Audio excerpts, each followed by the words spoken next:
Había un señor que vivía solito, un caballero de edad, en un barrio residencial.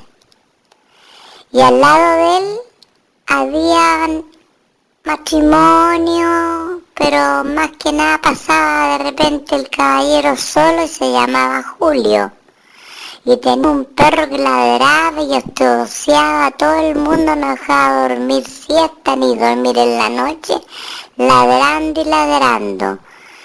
Cuando viene este caballero, el otro caballero que vivía solito llama a los carabineros y le dice, este caballero era de otra nacionalidad y le dice, oiga caballero, lo llamo para que, porque los pelos del culo no me dejan dormir.